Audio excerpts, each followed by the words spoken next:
Hi, my name is Nick. I have an idea for a story. I want to be a writer. And this is where I'll be writing.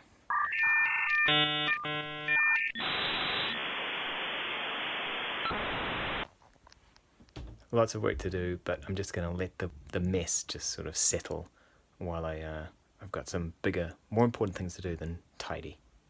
I feel like I'm making some real progress just concentrating on world building to begin with, but I'm actually looking forward to just moving beyond that and starting to actually write some chapters. Some ideas are starting to come, some characters are starting to emerge, but I have to sort of set the scene first. So anyway, I've been doing a bit of research, some more things going on here.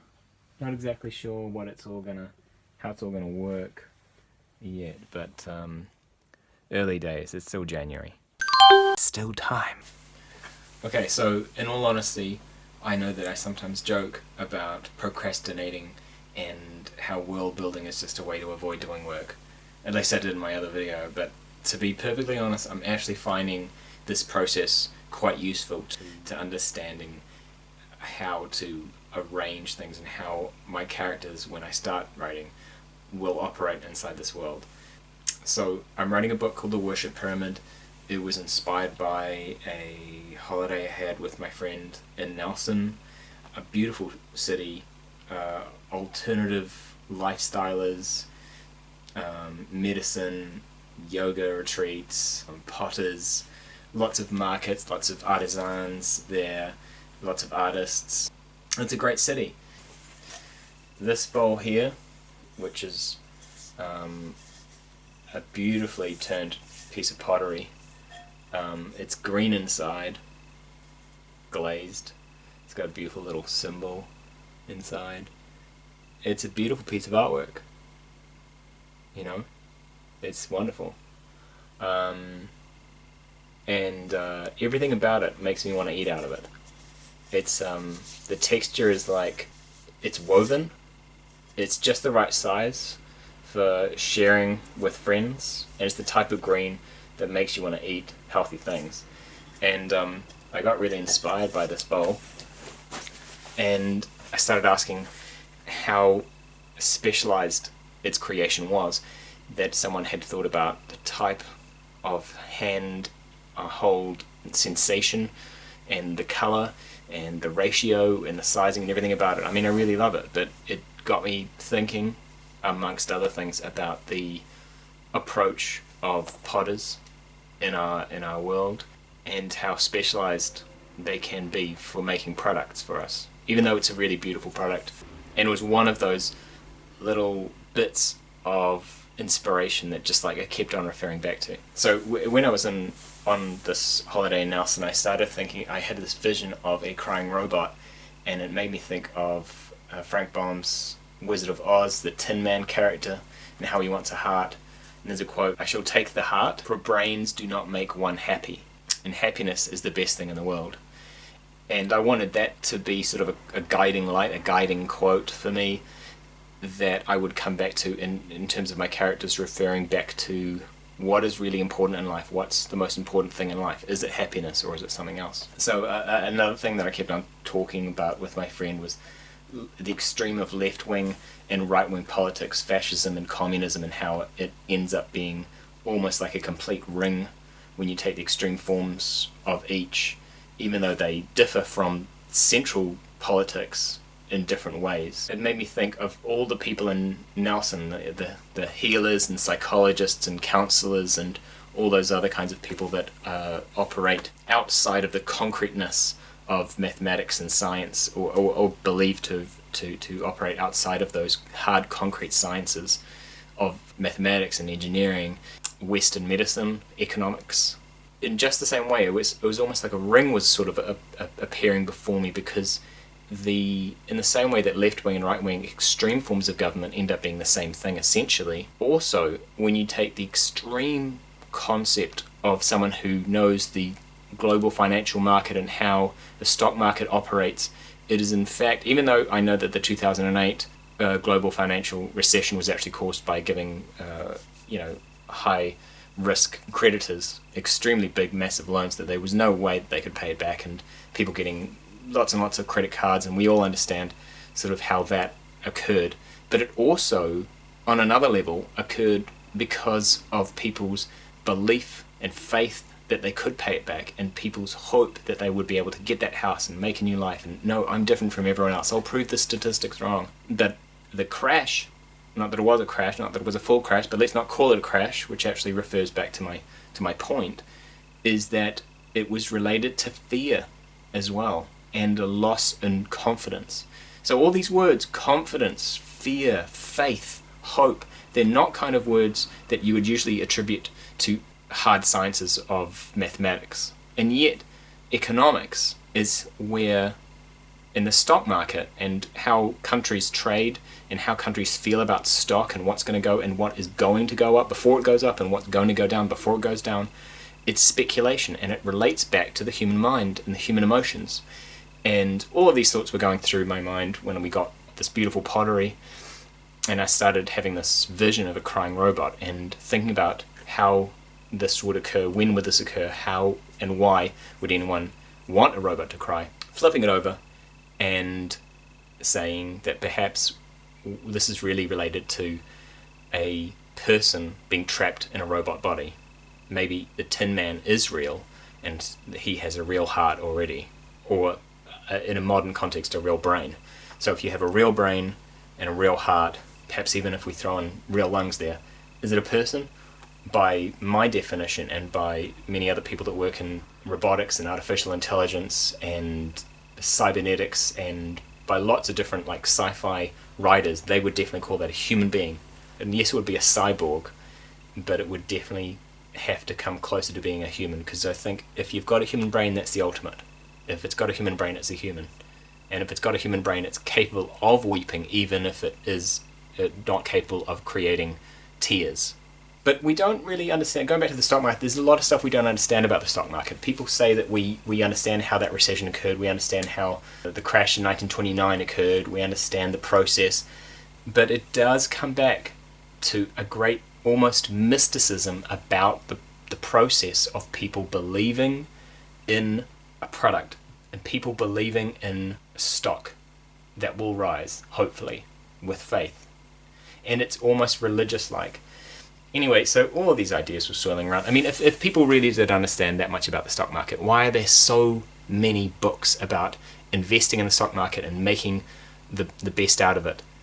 It's still a mystery to most people. And why there still crashes? Why is it up and down? Because it has to go up and down. That is capitalism. And I know that I'm speaking about this surrounded by computers and tech and my purchases as a Western consumer. And there's a certain irony of me even complaining about it because I'm a product of it. There's a great quote about general Western democracy by Winston Churchill, which is so poignant and beautifully put. And he says, democracy is the worst form of government to all the others that have been tried. And you have to admit, that really sums it up. Yeah, there's problems with capitalism. Have you got a better idea?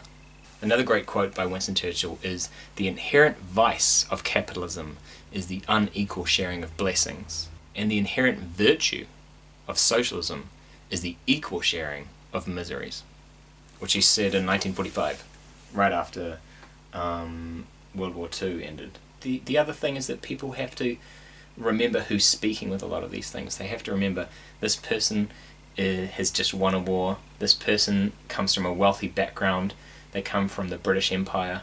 Winston Churchill was also half American as well. He was the product of an incredibly powerful empire. We have to remember who's speaking with some of these things. A little bit of context is needed to fully understand a quote. I'm aware of these socialistic concepts. I have to admit, I'm not very well versed in how the stock market works outside of explaining it to teenagers. But everything that I've read to understand the stock market is that it is all about a game. It's about a game that you play with other countries, and that some people win and some people lose. And it cannot work if people all win. There has to be some unequal sharing of those things. So it's a game, but people enter that game knowing full well that it could result in misery. for them. It could result in them losing. Just like people when they enter into bets, just when people enter into any game of sorts, there can be a winner and a loser. What happens in capitalistic societies, especially when they enter into stock market trading with another, is that you try to fool another person. You try to fool another entity in terms of convincing them that what you are selling them is worth more and that you are the fool in selling it to them. Within the same system, you're believing your stock is more valuable than theirs and predicting growth in what you buy at a very cheap rate. So you have to assume and guess and hope and pray and whatever you need to do in order to take advantage of this crazy game. So opinion, hope, trickery, and faith. Interesting words to do with something so supposedly strict and regimented and mathematical as understanding the economies of the world. But listen, I can talk. I'm in a capitalistic society. I'm in a capitalistic country. I'm arguably the product of a long line of people that have been at the helm of taking advantage of others and taking advantage of a system.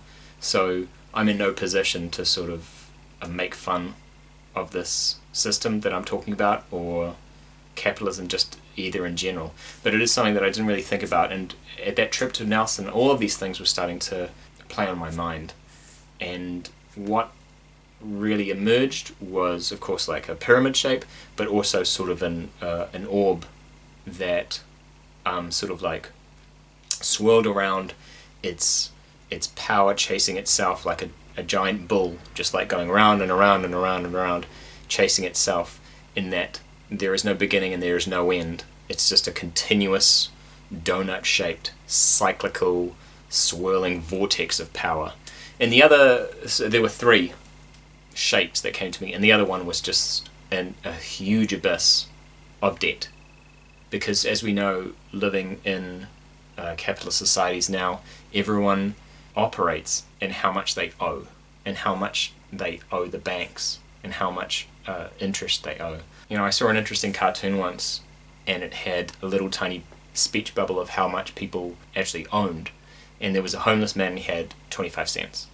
And then some other people were walking past, and they had a few dollars. And most people were walking past, there were business people or looking like they were formally dressed professionals, were all in the negatives, thousands of dollars. Because we play a game with the banks, and the banks are representing us, and they're owing money and they're debting money to other people, and it's all an interesting concept when you think about all this debt. And I just thought of this huge, massive, long abyss getting ever more steep, representing the collective debt of thousands of individuals, and that debt not just accruing but generating even an acceleration on its own debt, and it becoming an incredibly steeper and steeper and steeper abyss that just ended up being razor thin, like an event horizon at the end of a black hole. And I thought about how these shapes could interact, and that goes back to sort of the orb and the abyss and the pyramid scheme. So that's what I was thinking when I went there. So when I was a kid, my mum basically said, you have to read this book by Zheng Chang, Wild Swans, which was published in 1991, and it tells the tale of three generations of Chinese women. The first one who lives prior to the Cultural Revolution under Mao Zedong, and the second one who lives during the Great Cultural Revolution, and one who escapes beyond that. And it is harrowing. It is absolutely disturbing. I read it when I was about 10, and it really stayed with me because of the terrible atrocities that occurred, and the mindlessness and the paranoia that occurred, especially in the second part of the book under Mao. It's a real lesson to remember that this ultimate power is totally corruptible. And even though it was all about the People's Republic of China and all this kind of thing, and the madness that occurs in that book of keeping all the newspapers that have got a vision of Mao on it, and outlawing grass, and anyone who's an intellectual has to be imprisoned, and getting the Red Guard, who are only teenagers, to arrest everybody else. Because while everyone else was having the swinging 60s, China was going through this insane cultural revolution. And I think people's concept of it now, people that go to China now, who go to the Forbidden City and go and see the visage of Mao now, have a completely incorrect view of that part of history. And talking of history, like, China destroyed so much of their heritage in that time as well, which is really sad. And it was all under the insane leadership of this man.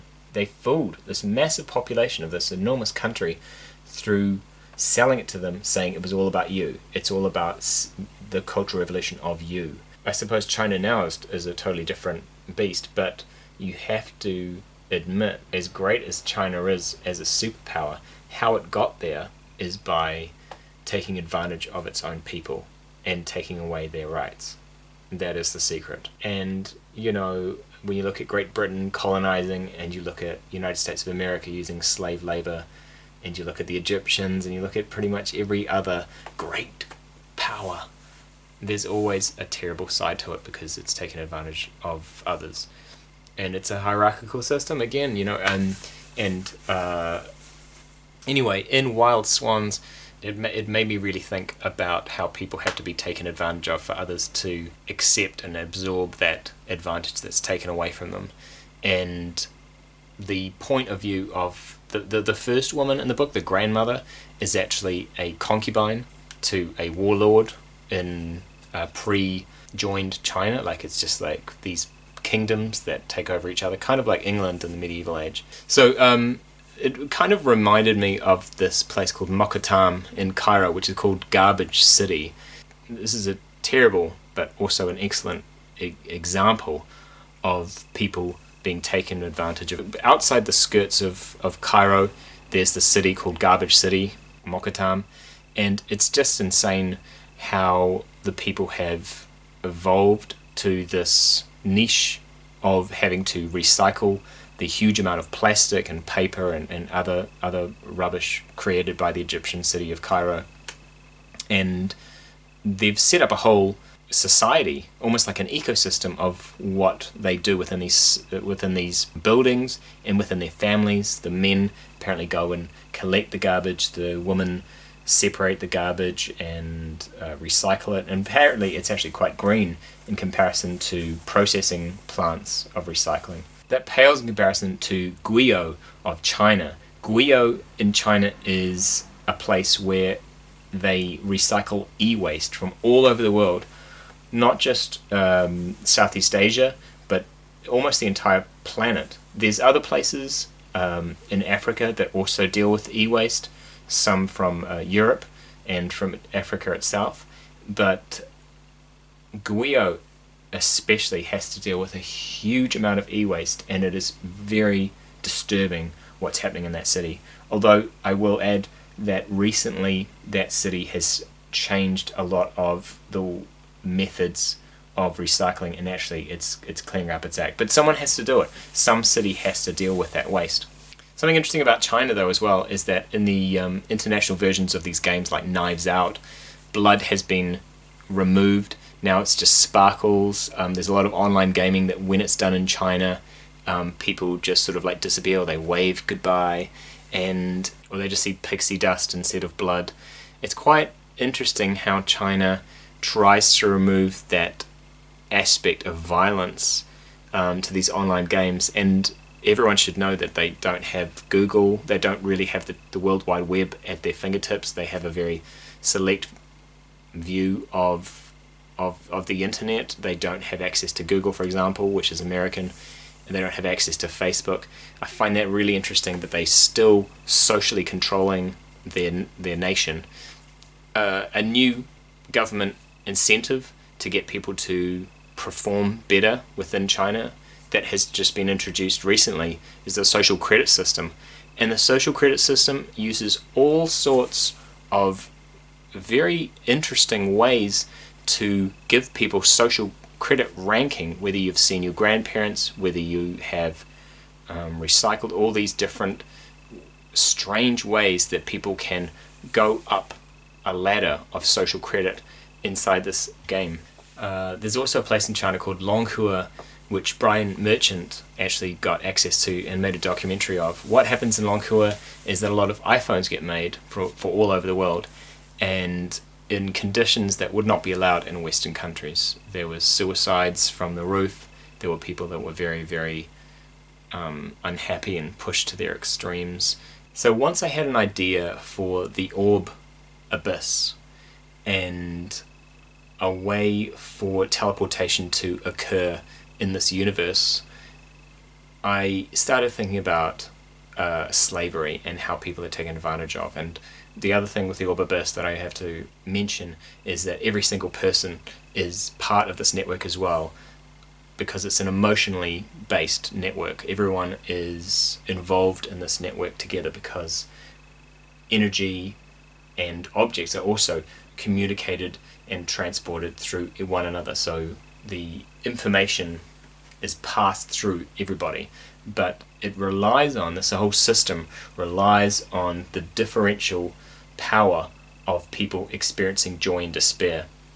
So if we have these slaves, maybe we wouldn't need factories on Earth. Perhaps there could be other places beyond that area where, perhaps Mars, where products and furniture and clothing and architecture and food and fine art and literature and delicate trinkets and all that kind of stuff and beautiful items to display wealth of humanity could be produced. But it would have to be made by real humans. It would have to be made by people with real hearts that were artists, that were true architects, and not just an algorithm. And I know that there's a larger sort of opinion occurring in our culture right now that all of these jobs can be replaced by artificial intelligence, but for the sake of argument and for the sake of creating my characters within my story, I've decided to accept the fact that this little aspect of my story might not be true, and it could be that people could be completely replaced by robots to produce art and music and architecture, furniture and pottery. But for the sake of argument and for the sake of my characters that I want to have in my book, I'm going to say that we do need people with brains and hearts and lungs to produce this type of work. But they don't need to have real bodies because they're going to be in a toxic environment. So they would be encased not in a strong, resilient armor like Robocop, but instead a delicate porcelain electronic body that performs the tasks using replicators that can make millions of a product at one time for a huge market on somewhere else that their products are teleported to. So what would these robots look like? And I decided to call this the ninth tier of the pyramid, and these people are at the bottom of the worship pyramid. Now I'm still debating whether they're actually at the bottom or they're one up from the bottom from another type of race or character, however we want to call them in the society. But at this stage they're right at the bottom of the pyramid, and they are called the Guildborgs. Guildborgs coming from cyborgs, and guild coming from the Renaissance guilds that concentrated on specific sort of skills like goldsmiths, artisans, painters, architects, sculptors, amongst other things. Even winemakers had a guild, and barrel makers had a guild. So I have an idea for a character, and that character is a Guildborg. And this Guildborg is female. Her name is 981. She just has a number. She's one out of 1,000 Guildborgs that exist inside a congregation run by a chaplain. And I'm not sure about the name congregation, but there's some sort of grouping that these robotic beings exist within, and she is 981. And 981 makes some pottery like this in the very first chapter, and it explains her making it delicately with her robotic hands and feeling for the inconsistencies with her sensory tips of her fingers on her porcelain shell. And while she's making it, thousands, millions of other pots like this are also being made and about to be placed into a kiln. They have the same shape, exactly the same, because once she has taken her robotic arms off, they're made in a replicator, and millions of them are being made, and then they will all be teleported. Now, The idea is that 981, in this first chapter, she is incredibly individualistic. She has her own sort of shell, it's its own sort of colour, its own sort of paint job. She has a helm that makes it look like she has hair. It has everything designed specifically to be about her. She's called a number, but she is seen as a person by her friends. She has other friends, 96 and 373, who are other people inside of this congregation that also have to deal with this chaplain that ordains what is acceptable for them to make. Some of them make furniture, some of them write poetry, some of them make entertainment, some of them make food. And all of these products are sent by teleportation after they've been replicated millions of times, if need be, to Earth. And I wanted to set all of the Guildborgs on another place, far, far away from Earth, on Mars. Now, on Mars, it's been terraformed, and it's been made possible that there's farms there, and there's factories, and everything else that we have on Earth today, but to feed a huge amount and to entertain a huge population still on Earth. Now, what happens in this first chapter is that 981, as a character, she's very naive, and she's very keen to please the chaplain, and she makes a design for something that's not necessarily a textile, not a pot, but instead what she does is she makes a sleeping apparatus that looks like a cocoon, and you hang from this structural support and you hang upside down, and it's to help blood flow. I'm not sure exactly what I'm going to do, but the idea is that it's not accepted by the chaplain because the chaplain knows that people on Earth that these products are made for do not want any connotations of being entrapped, which goes on to something else that I'll explain later. So I'm starting to understand how these races and characters and people interact. Guildborgs that make these products for people on Earth, and they are trained in all sorts of skills, from textiles to artistic practices to writing poetry and literature to making architecture and public spaces. Everything that's creative is made by these people. Now, I say people and not robots or cyborgs, although you could arguably say cyborgs, but they are people because they have a human brain, human heart, human lungs, and maybe something else, maybe even an alimentary canal if I can work that in as well. I wanted to have 4 things, but I might just go with 3. But these people all work together in a congregation. Now, what they do every night is they go into something called Hibertation, and it's sort of a made-up word, and it's half meditation and it's half hibernation. It's Hibertation. And so they plug themselves in the middle of their own sanctuary, and they plug themselves in a little bit like the Matrix so that they can receive plasma for their organs that keeps their organs alive. The rest of their body, of course, is robotic, and there's another form that they reboot and use to make sure that they keep their battery up to date and everything else, and their software if they have software. But at any rate, the organic aspects of their body, like their brain and their heart and their lungs, need to be nourished by this thing called plasma. And then they also sort of charge up.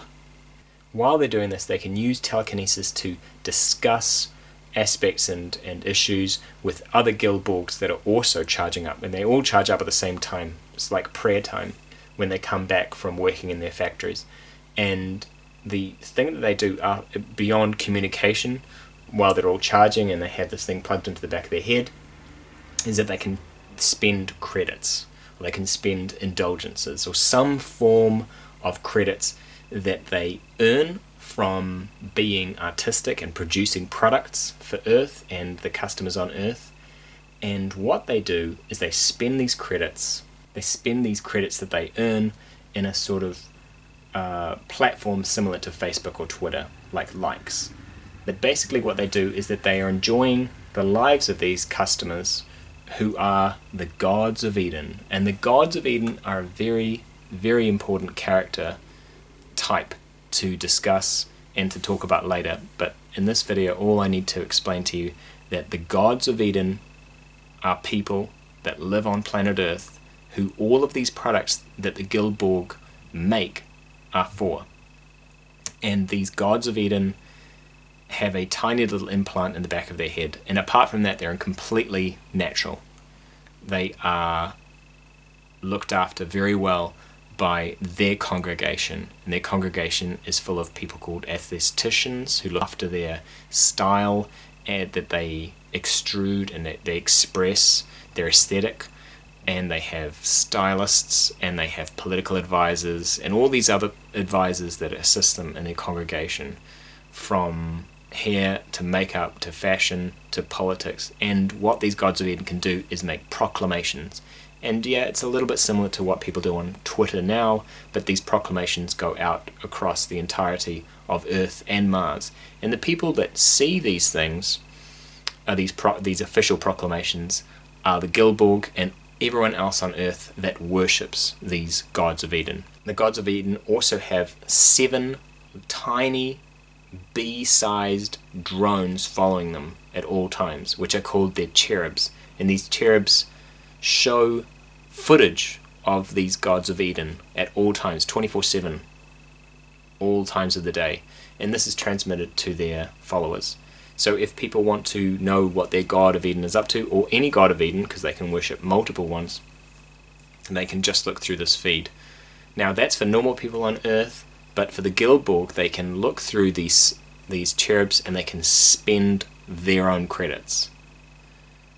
Now, they can't comment, they can't interact, they can't communicate. They can only communicate with each other when they're docking at the end of the day, getting their plasma so that their organic tissue, organs are nourished. So apart from that, that's their only interaction with the gods of Eden. So these people sort of represent the creativity of the world. Also, I want it to kind of be sort of a commentary on places like China, places like Longhua, and also places like Guio that deal with the crap of the Western world and the e-waste from the rest of the planet. So China is a really interesting country that has inspired me a lot with this character type in my book for the Guildborg, because I often think about how many things in my own house that I've bought have come from China, who made it, and how artistic it is, or sometimes it's not. Sometimes it's very, very functional, and sometimes, quite frankly, it can be just plastic crap. But other times, I do think about the person that actually made it. So the same friend I went to, I had a holiday in Nelson with when I had this original idea, he actually moved to China for a long period of time and lived in Harbin, which is to the north of China. And he lived in this town where everyone in the building made microwave plates for a particular brand of microwave, and he was the only person in this massive building that did not produce those microwave plates. He was the only person. They went to the factory, they made their stuff, and they came home again. And I find that both terrifying and interesting and curiously fascinating in a way, so I can't really explain. But so anyway, so to talk about so many things in this video, I'm just trying to get my point across that the very first idea for my book of the type of race or the character type for these Guildborgs, and this character that I'm just talking about now called 981 is really the beginning point of the worship pyramid, and she really does like work at the bottom of this pyramid. So 981 is the first character. 981's story is the first part that I've begun to write, and I'm very excited about finally starting to write. So the rest of the book is starting to emerge as I'm starting to think about why this would happen, trying to logically think through it. So I'm on my way to writing my first chapter, and in doing so I'm starting to think about how all these different characters operate within this context. So I'm actually now glad that I spent the time to do a bit of world building. I don't think it was a waste of time. I think it was definitely worth my time. At the beginning I thought I was kind of fooling myself in terms of procrastination, but I'm very, very glad now to be on my way and about to finish my first chapter.